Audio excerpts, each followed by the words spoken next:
성탄의 계절에는 대강절이 있습니다. 대림절이라고도 합니다. 대강절이나 대림절이나 모두 한자로 기다릴 대자를 씁니다. 기다림의 절기입니다. 그리스도의 성탄과 그리스도의 다시 오심을 기다리는 절기지요. 성탄절을 앞두고 4주간을 대강절, 대림절 기간으로 삼습니다. 구약의 신자들은 오실 메시아를 기다렸습니다.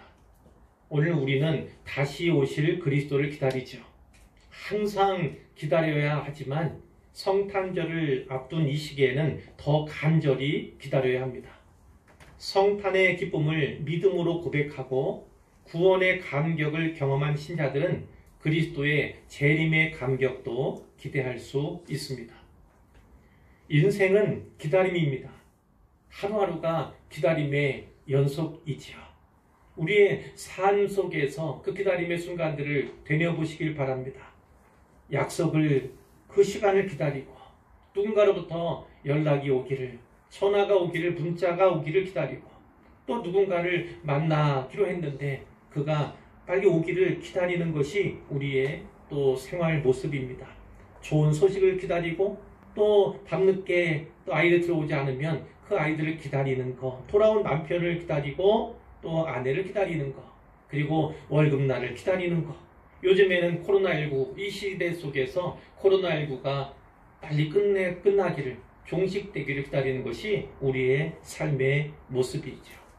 그런가 하면 때로는 비가 오기를 기다리고 눈이 오기를 기다리고 계절이 바뀌기를 기다리고 다시 봄이 오기를 기다리기도 합니다.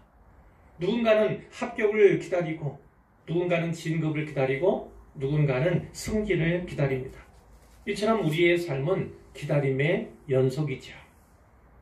왜 우리는 이렇게 기다려야 합니까?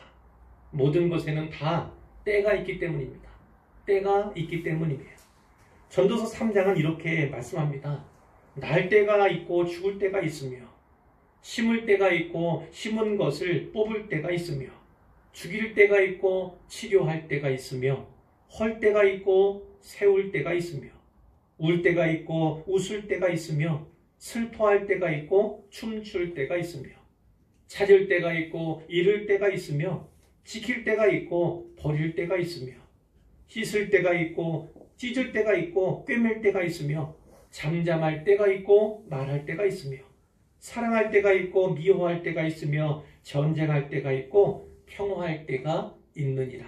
이렇게 말씀을 합니다. 모든 것에는 다 때가 있고 모든 것은 기다림 속에서 이루어집니다. 그러므로 기다림은 필연이고 인생은 기다림일 수밖에 없습니다. 신앙도 마찬가지로 기다림입니다. 신앙생활을 하는 우리도 늘 기다리죠. 기도 응답을 기다리고요. 병이 낫기를 기다리고요. 우리 앞에 놓인 이 문제가 속히 해결되기를 기다리고요. 믿음이 성장하고 성숙하기를 기다리고요.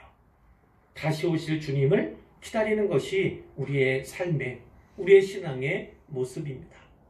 하나님은 공간만 아니라 시간도 창조하셨습니다. 때와 시기와 기한과 시종이 다 하나님께 있습니다. 모든 것에는 다 하나님의 때가 있다는 것이죠. 전도서 3장 1절은 이렇게 말씀해요.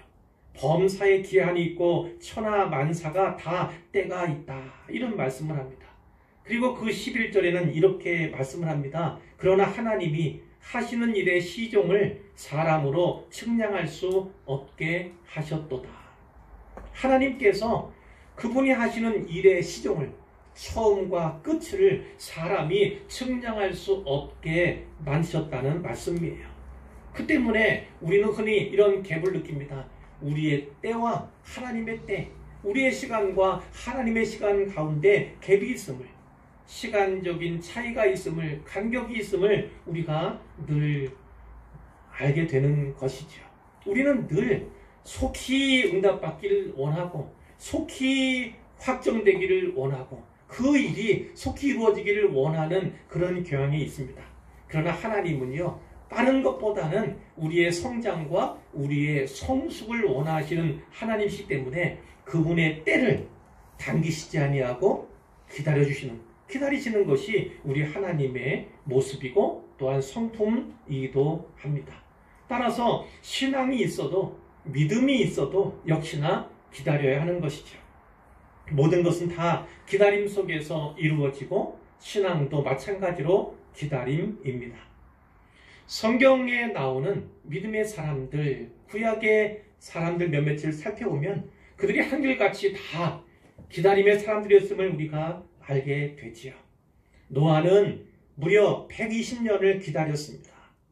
하나님께서 그 시대, 죄악이 관영한 그 시대에 악할 뿐임을, 그들의 생각이 모두 악하고 행하는 모든 것이 다 악할 뿐임을 아시고 세상을 이 지면을 쓸어버리고자 하십니다. 새롭게 하고자 하시는데, 그래서 눌러서 세상을 심판하고자 하시잖아요. 그러나 성경은 이렇게 말씀합니다. 그러나 노아는 여호와께 은혜를 입었더라. 여호와께 은혜를 입은 자가 노아인데, 그 노아가 은혜를 입은 그 후로 하나님께 약속을 받은 이후로 무려 120년을 기다려야 했습니다. 120년 동안 방주를 만드는 일을 했던 것이죠. 사람들에게 하나님의 계획에 대해서, 그분의 뜻에 대해서 전하기도 했을 것입니다. 그러면 사람들은 그 말을 받는 대신에, 그 말을 믿고 따르는 대신에, 이 방주를 만드는 사역에 통역하는 대신에 오히려 조소, 비웃음, 이렇게 대했을 가능성이 무척이나 많이 있지요. 그 모든 그 비웃음의 시간들, 그것을 이겨냈던 것이 무려 120년이다. 이렇게 이해할 수가 있습니다. 믿음의 조상이라고 하는 아브라함은요, 25년을 기다렸어요. 그는 나이 75세에 하나님의 부르심을 받았습니다. 본토 친척, 너희 아버지의 집을 떠나, 이렇게 하나님께서 말씀을 하시죠. 내가 지시할 땅으로 가라. 그리고 하나님께서 몇 가지 복을 약속하셨는데, 너로 인해서, 너를 통해서 큰 민족이 나게 하겠다. 큰 민족을 이루도록 하겠다. 이렇게 약속을 하셨습니다. 그런데 정작 이 아브라함과 그 아내 사라 사이에는요, 아들이 없었어요. 아무런 자식이 없었어요. 자식이 하나도 없었습니다. 물론 오랫동안 기다려왔던, 바랐던 그 자식인데, 자신도 늙었고 이제 아내인 사라도 늙었던 거죠. 자식에 대해 소망을 가질 수 없는 그런 상태에서 하나님의 약속이 주어진 것이잖아요. 반신반의할 수밖에 없었을 것입니다. 그러나 시간의 지남에 따라서 하나님이 어떤 분이신가를 체험하고 경험하게 되고, 그렇게 체험적으로 경험적으로 하나님을 알게 되는 것이죠. 그분은 전지하신 하나님, 그분은 전능하신 하나님을 그가 확실히 믿게 됩니다. 그리고 종국에 그 아들 이삭을 얻게 되는데요. 그의 나이 100살 때였어요. 75살 때 부르심 받고 약속받고 100살 때에 가서야, 그러니까 자그마치 25년 뒤에야 그 약속이 이루어졌다는 거죠. 그 약속을 결국 받은 사람이 바로 아브라함이었다는 거예요.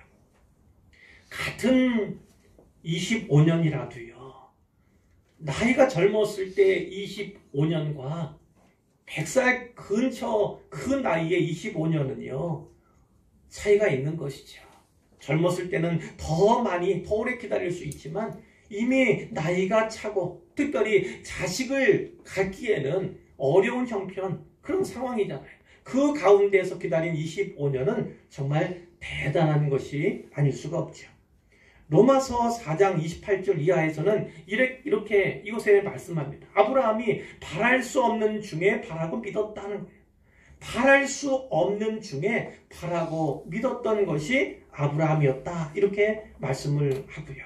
그가 100세나 되어 자기 몸이 죽은 것 같고 사라의 태가 죽은 것 같음을 알고도 믿음이 약해지지 아니했다. 믿음이 없어 하나님의 약속을 의심하지 않고 믿음으로 견고해져서 하나님께 영광을 돌리며 약속하신 그것을 또한 능히 이루실 줄을 확신하였다. 이렇게 증언을 하고 있습니다. 요셉은 13년을 기다렸습니다. 얼마 전에 우리가 요셉 설교했잖아요. 옷을 바꿔 입는 그 요셉에 대해서 나눠 보았는데, 그가 꿈을 꿨지 않습니까? 밭에서 곡식단을 묶고 있는데 자기 곡식단은 서고 형들의 곡식단이 다 둘러서서 그 요셉의 곡식단에 절하는 그 꿈을 꾸었어요. 또 해와 달과 11개의 별이 요셉에게 절하는 꿈도 꾸었습니다. 그리고 나서 그 꿈이 이루어지기까지는 무려 13년이라는 세월이 흘렀다는 거예요. 그는 오히려 그 기간 동안에 채색 옷을 벗겼습니다. 벗김을 당한 거죠. 빼앗겼어요. 그리고 웅덩이에 던져졌습니다. 그 이후에는 노예의 옷을 입게 되었고 죄수의 옷을 입었어요. 그러나 하나님의 은혜로 말미암아 총리의 옷을 입게 되었고, 그리고 이 꿈이 이루어지는 것을 실제로 경험하고 목도하는 그러한 은혜를 경험하게 되지요. 모세도 그렇습니다. 모세는 40년 동안을 기다렸어요. 그는 애굽의 왕궁에서 왕자로 자랐지 않습니까? 그러나 같은 유대인 동족이 이 애굽 사람에게 폭행당하는, 고통당하는 그것을 볼 수가 없었어요. 그래서 그 폭행하는 애굽 사람을 죽였고 도망을 쳤죠. 광야 생활, 도망친 때가 40살, 그리고 위대한 광야에서 목자로서 살아가는 때가 40년이에요. 하나님은 80의 나이에 그를 부르셨어요. 그리고 나서 그가 임무를 완수하기까지 40년이에요. 40년. 광야 생활, 모든 이스라엘 사람들, 혼자가 아니잖아요. 그 수많은 이스라엘 사람들을 이끌고 인도하던 자가 바로 모세였는데 그는 무려 40년을 기다려야 했다는 것이죠. 그 40년이 이루어진 후에 하나님께서 약속하신 모든 것 또한 이루어졌음을 우리가 성경을 통해서 알 수가 있는 것입니다. 이와 같이 믿음의 선진들은 하나같이 기다림의 세월이 주어졌고 그 기다림을 잘 보냈던, 그 시간들을 잘 보내고 잘 기다렸던 사람들, 결국은 하나님의 도구로서 업적을 세웠던 위대한 일을 했던 사람들임을 우리가 성경을 통해서 알 수가 있습니다. 그런데 사람들은 기다리는 것을 잘 못해요. 왜 그럴까요? 기다림이 힘들기 때문이죠. 그래서 흔히는 조급해하고 서두르기 마련입니다. 현실이 너무나 아프고 견디기에 고통스러우니까 더 조급해지고 더 서두르는 거예요. 뿐만 아니라 악인의 형통을 보면서, 그리고 편법을 쓰는 어떤 사람들, 그 모습을 보면서 내가 더 상처를 받고 고통스러워하게 되는 것이 사람의 모습이지요. 아브라함, 조금 전에 믿음에 대해서, 그 기다림에 대해서 우리가 살펴봤지만 아브라함은요, 아들 주시겠다고 하는 그 약속 10년째 기다리지 못했어요. 그리고 부인의 종인 하갈을 통해서 이스마엘을 낳지 않습니까? 물론 궁극적으로 보면 믿음의 사람이 분명하고 믿음의 조상이라고 할 수 있지만 이 아브라함 또한 연약한 사람이었음을 우리가 알게 되는 것이죠. 인간적인 꾀를 썼어요. 그리고 이 시대까지 그 꾀의 결과가 이 시대까지 이어지고 있는 것입니다. 유대인들과 아랍 족속들 간에 전쟁이 끊이지 않지 않습니까? 늘 충돌하고 늘 전쟁의 소문 가운데 살아가는 것이 그 지역 사람들의 모습인데요. 바로 이 믿음의 아들인 이삭과 또 첫째 아들인 이스마엘, 그들의 후손들 사이에 일어나는 전쟁, 그것이 오늘날 중동에서 일어나는 그런 모습임을 우리가 알 수가 있는 거죠.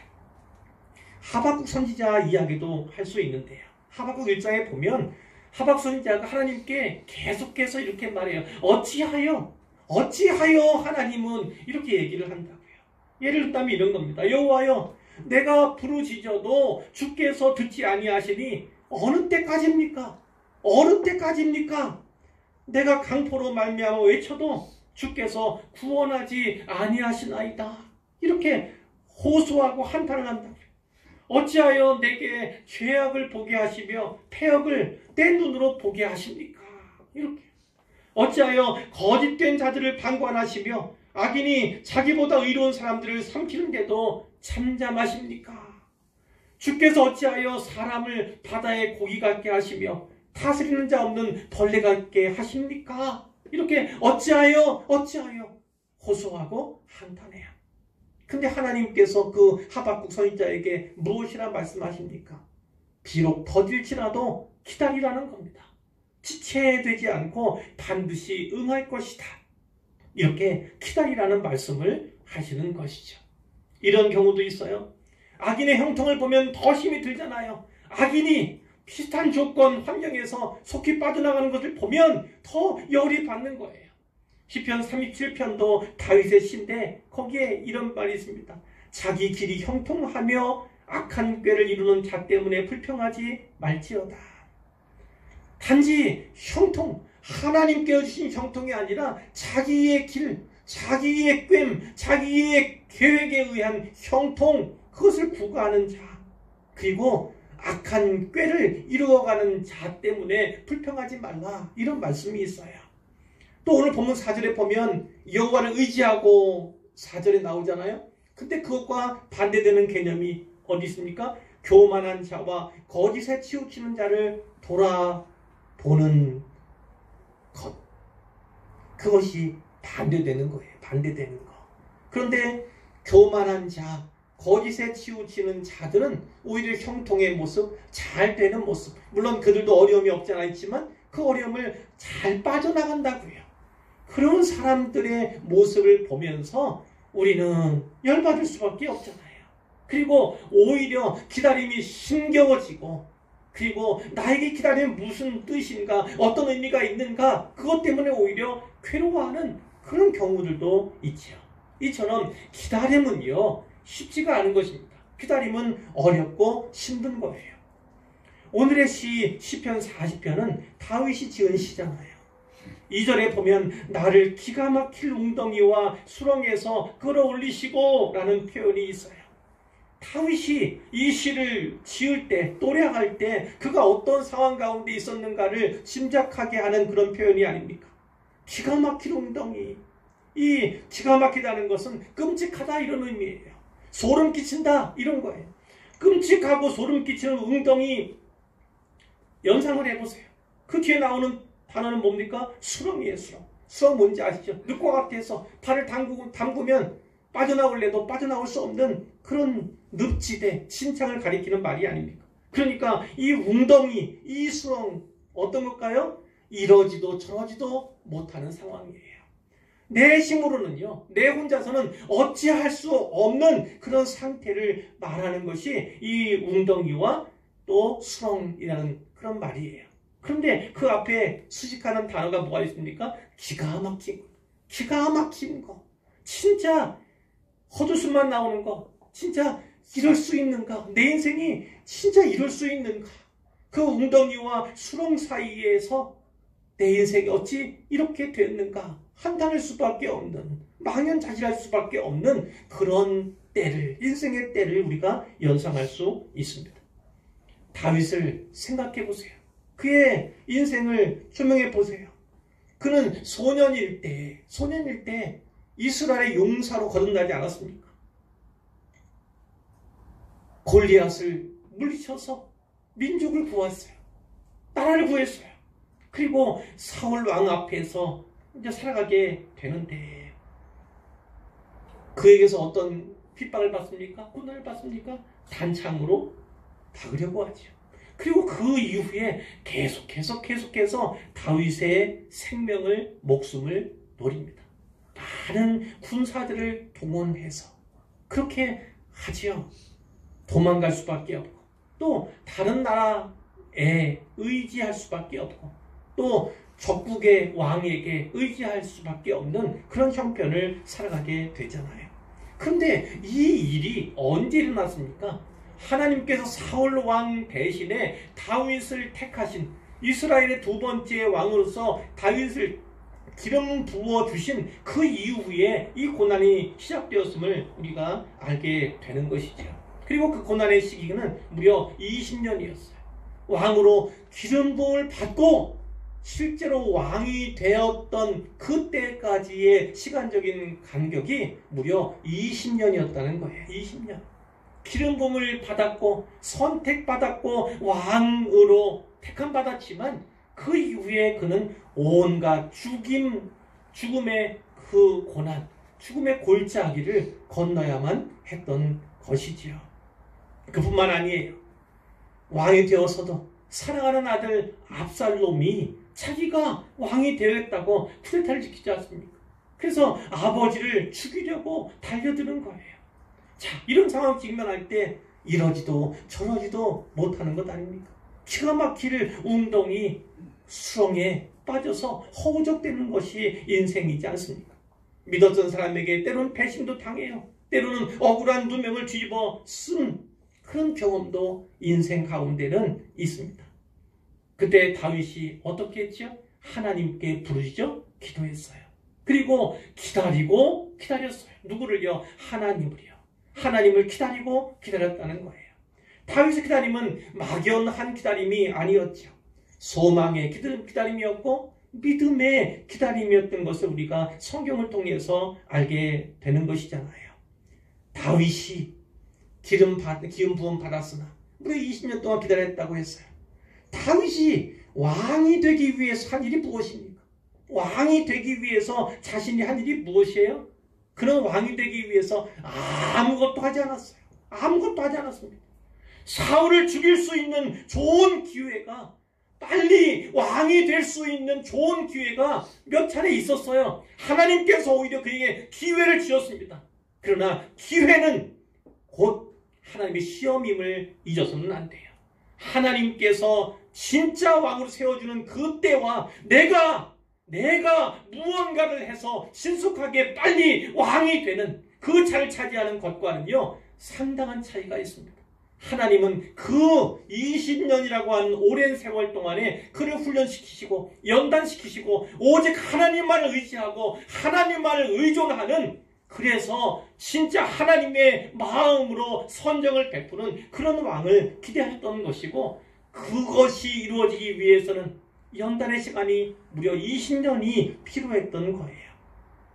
왕이 되기 위해서는 그는 아무것도 하지 않았어요. 그렇다고 다윗이 진짜 아무것도 하지 않은 것은 아닙니다.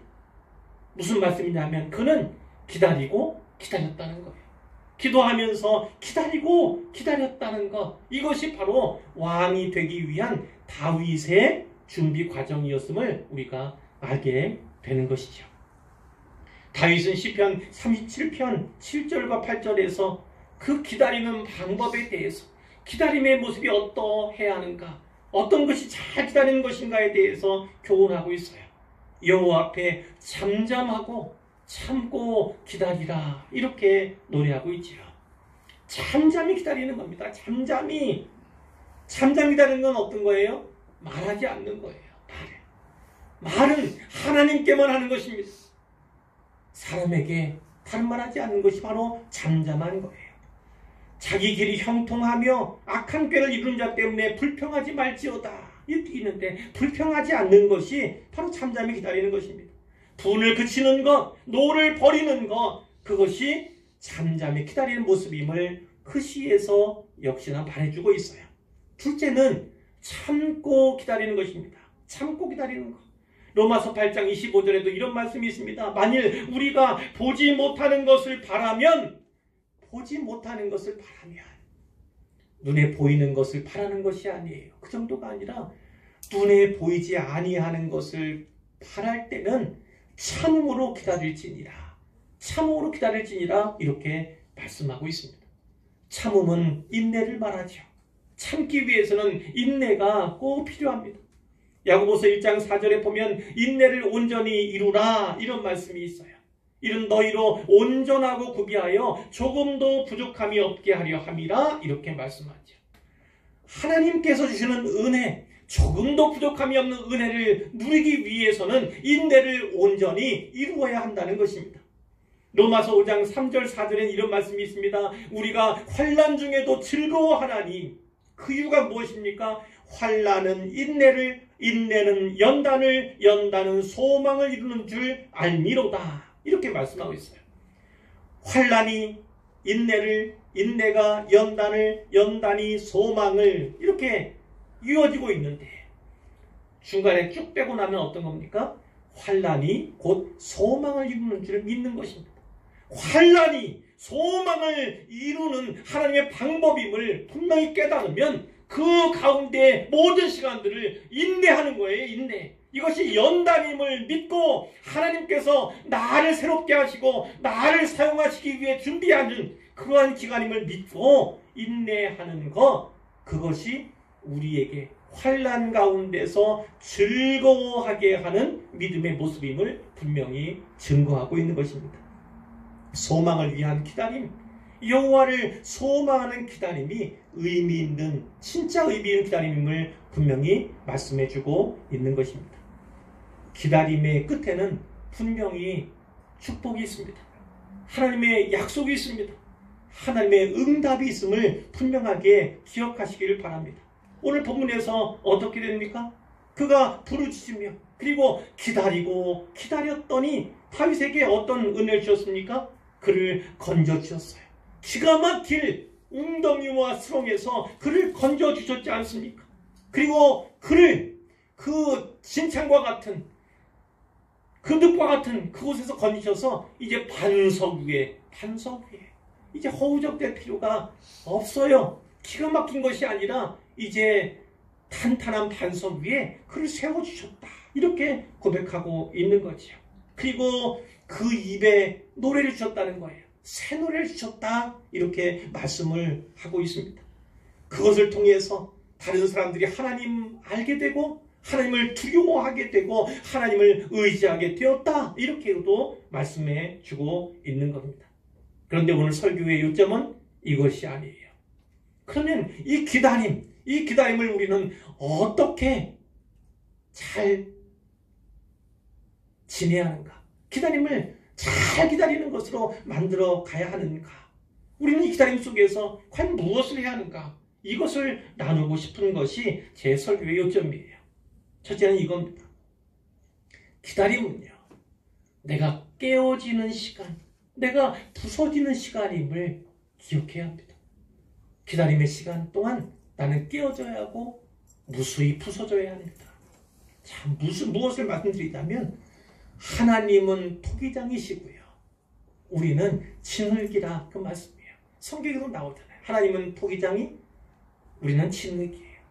토기장이는 진흙을 어떤 모습으로 무엇을 위해서 주권적으로 만들 그런 계획이 있어요. 주권적인 계획이 있다는 거예요. 하나님께서 토기장이시면 우리를 어떻게 빚으실지 그분의 주권이 있다는 거예요. 그분이 만들어가는 그 과정 가운데 우리를 맡겨야 될 것이 우리 진흙된 우리의 모습이어야 한다는 것을 분명하게 깨달아야만 합니다. 우리 인생 내가 잘난 것 같고 내가 뭔가 스스로 할 수 있는 것 같고 이렇게 느낄 때도 있지요. 자신감이 충만할 때도 있고 또 그걸 지나쳐서 자만감에 빠지는 그런 인생들도 많이 보게 되는데, 중요한 것은 무엇이냐면 우리의 모든 인생, 내 삶은 다 주권자에 의해서 계획되어지고 이행된다는 사실을 꼭 기억하셔야 합니다. 하나님이 바로 토기장이시고 하나님께서 친히 빚으시는 거예요. 그래서 때때로 진흙인 우리를 하나님이 어딘가에 맺힌다 할지라도, 그리고 기구에 올려서 돌린다 할지라도, 그리고 때로 무언가를 바르고 또 때로 뜨거운 가마에 나를 넣는다 할지라도 하나님의 주권을 끝까지 신뢰하는 것, 인정하는 것, 그것이 기다림의 시간 동안에, 이 힘겨운 기다림의 시간 동안에 우리가 깨달아야 하는, 해야 하는 일임을 분명하게 알아야 한다는 것이죠. 결국 하나님과 다투려 하지 마십시오. 하나님을 원망하거나 그분을 향해서 불평하지 마십시오. 내가 원망하는 그 재료, 내가 불평하는 그 재료도 하나님께서 사용하셔서 우리 하나님 모든 것을 합력하여 선을 이루신 하나님의 힘을 분명히 기억하시길 바랍니다. 제가 늘 강조하지 않습니까? 하나님께서 만드신 그 최선의 것, 그 가장 선한 것은요, 그 재료가 기쁨이나 어떤 능력이나 어떤 즐거움이나 우리가 유용하다고 사용되는 그것만 아니라 우리의 눈물도, 우리의 슬픔도, 우리의 고통도, 우리의 고난도 거기에 다 믹스해서 결국은 가장 선한 것을 만드시는 분이 우리 하나님이심을 꼭 믿으시기를 바랍니다. 두 번째로 이 기다림의 시간은요, 나의 믿음을 확인하는 시간이어야 합니다. 확인하는 시간. 기다림의 시간이 길어지면 길어질수록요, 믿음은 흔들릴 수밖에 없어요. 초조할 수밖에 없고, 조바심이 생길 수밖에 없고, 불확실한 미래 앞에서 두려움을 가질 수밖에 없는 것이 연약한 우리의 모습이에요. 거기다가 기다림이 길어지면 길어질수록 늘 사단이 속삭입니다. 좌절하도록, 포기하도록, 낙심하도록, 그래서 다시 일어나지 못하도록 하는 것이 사탄의 전략이에요. 그러나 하나님께서 왜 그 오랜 기다림, 그리고 사탄이 틈탈 만한 그런 오랜 기다림을 우리에게 주시는가, 인생에 주시는가, 믿음의 사람에게 주시는가, 그것을 분명히 알아야 합니다. 그럼에도 불구하고 승리케 하시는 하나님을 바라보라는 것이 우리 하나님의 메시지예요. 우리를 향한, 그럼에도 승리케 하시는 하나님을 바라보는 것. 그리고 예수님께서 그분의 십자가와 보혈로 이미 승리하였다는 사실, 그것을 믿으면, 십자가를 바라보면 우리도 역시 승리케 하시는 그 은혜 가운데 동참케 하는, 또 누리고 맛보게 하는, 경험하고 체험하게 하는 그 은혜가 있음을 꼭 기억했으면 좋겠습니다. 이런 기다림의 시간 가운데 남들은 쓰러지고 낭망하고 낙심하고 좌절한다 할지라도 우리는 믿음이 있음을, 더 큰 믿음이 있음을 하나님께 진정으로 보여드려야 할 의무가 있다는 것입니다. 마지막으로 한 가지는 이겁니다. 새 노래가 있잖아요. 새 노래. 하나님은 새 노래를 기뻐하시고 새 노래를 우리에게 주시는 하나님이심을 기억하시기를 바랍니다. 이 새 노래는 어떤 겁니까? 새로 작사하고 새로 편곡하고 새로 작곡한 그런 노래가 새 노래가 아닙니다. 그런 것이 아니라 하나님을 향한 찬양을 말해요. 근데 그 찬양은 날마다 새로워야 한다, 이 말씀이에요. 어떤 의미에서요? 전에는 하나님을 요만큼 알았는데 이제 이 고난의 때, 이 오랜 기다리고 기다릴 수밖에 없는 그 시간들 속에서 내가 빚어지고, 내가 새로워지고, 내가 거룩해지고, 내가 하나님께서 사용하실 그릇으로 합당해지는 그런 과정이 있잖아요. 그런 과정 속에서 하나님께서 나에게 어떤 일을 하셨는가, 그분의 계획과 모든 인내의 과정과 그리고 맺혀지게 하시는 그 열매, 그것을 보면서 하나님을 새롭게 찬양할 수밖에 없다는 거죠. 새롭게 경험하고 새롭게 체험한 그 하나님을 노래하는 것, 그것이 바로 새 노래라는 것입니다. 성경에 보니까요, 이 새 노래가 9번 나와요. 성경에 9번. 시편에 6번 나옵니다. 이사야에 1번 나와요. 그리고 계시록에 2번이 나옵니다. 결국은 계시록에서 우리가 천상에 올라가서 하나님 나라에 들어가서 새 예루살렘에 들어가서 그분 앞에서 부르게 될, 보호자 앞에서 부르게 될 그 새 노래, 그 새 노래를 바라보면서, 그 새 노래는 어떻게 성경에 말씀이 되어 있냐면, 묘사가 되어 있냐면, 땅에서 속량함을 받은 14만 4천 밖에는 능히 이 노래를 배울 자가 없더라, 이렇게 말씀하고 있어요. 결국은 완전한 구원, 하나님 앞에서 이제 서게 되는 그 구원, 그 구원의 때에 부르게 될 그 새 노래, 그 새 노래를 궁극적으로 바라보면서 이 땅 가운데 하나님께서 주시는 시간들 속에서 날마다 또 매 시간마다 하나님을 새롭게 발견하고 경험하고 체험한 그것을 노래로 불러 드리는 것, 그것을 하나님이 기뻐하신다라는 거예요. 고난의 시간들, 특히 기다림의 시간들, 이 인내의 시간들에는 우리가 이런 다짐을 해야 합니다. 하나님께서 나에게 노래를 주시기를 원하는구나. 새 노래를 주시기를 원하는구나. 이제까지 알아왔던, 이제까지 믿어왔던, 이제까지 고백해왔던 그 하나님이 아니라 더 크신 하나님, 더 넓은 하나님, 더 높은 하나님, 더 깊은 하나님을 간증할 수 있도록 우리에게 기회를 주시려는구나. 이러한 믿음으로 이 기다림의 시간들을 채워가야 할 줄로 믿습니다. 마지막으로 이 말씀 드려요. 저도 오랜 세월을 살지는 못했지만 이런 고백이 있습니다. 하나님은 맨 마지막에 가장 귀한 것을 주세요. 남겨두세요. 그것은 단지 우리가 천국 가고 구원에 이르는 그것만을 말씀하는 것이 아닙니다. 이 땅에서 하나님 나라 가운데 하나님 나라를 이루어 가기를 소망하며 살아오는 그 사람들에게는요, 늘 맨 마지막에 가장 귀한 것을 남겨주시더라고요. 그리고 그 사이에는 실망하고 좌절하고 때로는 눈물 치워야 하고 때로는 포기하고 싶고 더 기다릴 수 없을 것 같은 그런 시간들 가운데서 인내의 열매를 반드시 맺게 하시더라고요. 그리고 종국에 이 기간들이 아니었다면, 이 기다림의 세월이 아니었다면 결코 새 노래로 하나님께 영광 드릴 수 없는 그 크고 놀라운 일을 우리의 입에 담아주시기 위해서 하나님이 일하시더라고요. 우리 모두의 고백일 줄 믿습니다. 그리고 이 고백이 우리 모두의 고백이 되기를 우리 주님의 이름으로 간절히 소원합니다. 아멘.